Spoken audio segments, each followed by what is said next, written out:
भारतीय इतिहास के तेजस्वी ज्ञानी, न्यायप्रिय, पर दुख काटनहार, या यूं कहें कि भगवान श्री राम के बाद कलयुग में उन्हीं के आदर्शों पर चलकर धर्म की रक्षा कर सनातन धर्म को पुनर्स्थापित करने वाले युग पुरुष, विराट व्यक्तित्व के पर्याय थे सम्राट वीर विक्रमादित्य। एक समय जब समस्त भारतवर्ष पर शकों का शासन था, उन्होंने अपनी बर्बरता से भारतवर्ष के धार्मिक स्वरूप और संस्कृति को नष्ट भ्रष्ट कर दिया था। ऐसे अधोपतन के समय में सम्राट विक्रमादित्य ने सूर्य की तरह प्रचंड अग्नि स्वरूप हो शकों पर काल के रूप में टूट पड़े और शकों को पराजित कर शकारी की उपाधि प्राप्त कर उसे सार्थक करने वाले वे एकमात्र सम्राट थे, महाराज वीर विक्रमादित्य। वे युग दृष्टा थे। वर्तमान की तरह पूर्व में भी विधर्मी यवनों ने मर्यादा पुरुषोत्तम श्री राम की जन्म स्थली को क्षति पहुंचाई थी।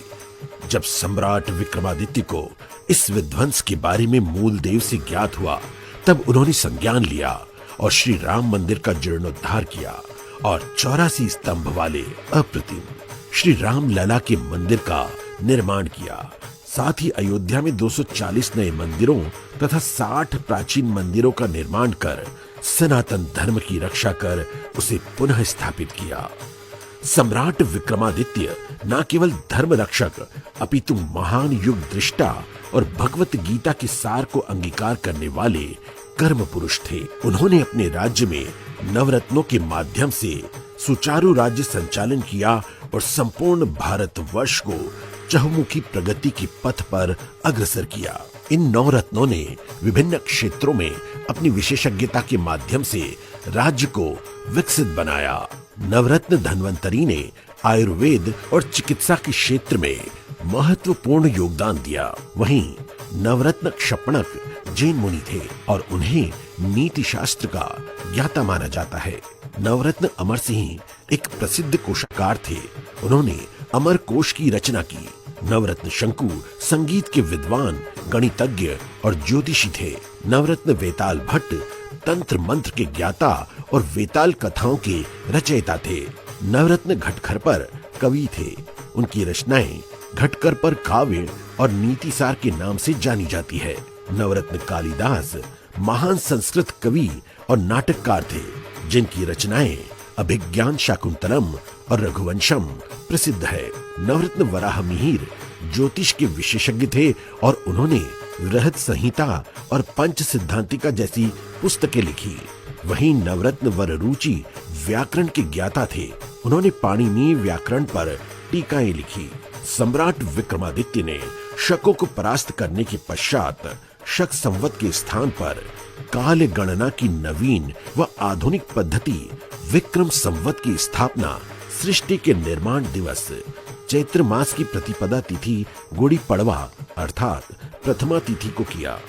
वेद पुराण के अनुसार ऐसा कहा जाता है कि किसी भी संवत का निर्माण, स्थापना और संचालन वही कर सकता है जो कि पृथ्वी लोक पर सर्व ऋण से मुक्त हो। अर्थात सम्राट विक्रमादित्य पूर्ण तरह स्वयं और राष्ट्र को ऋण से मुक्त करवाया। इसीलिए उन्हें ऋण मुक्तेश्वर नाम से भी कई स्थानों पर संबोधित किया जाता है। सम्राट विक्रमादित्य की न्याय, सत्य, त्याग, क्षमा, शौर्य, बुद्धिमता और प्रजापालन की कई गाथाएं आज भी परंपरागत रूप से दादा दादी, नाना नानी आदि के माध्यम से लोक श्रुतियों के रूप में एक पीढ़ी से दूसरी पीढ़ी को स्थानांतरित होती आ रही है, जिसमें प्रमुख रूप से सिंहासन बत्तीसी, वेताल 25 उल्लेखनीय है। अपनी तपस्या के द्वारा उन्होंने 4 वीरों को प्राप्त कर उनको अपने वश में किया।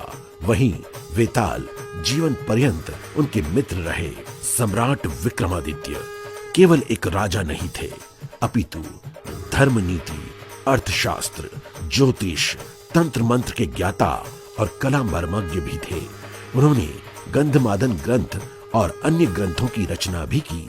सम्राट वीर विक्रमादित्य एकमात्र ऐसे महान राजा हैं जो भूतो न भविष्यति इस उक्ति को सार्थक कर रहे हैं।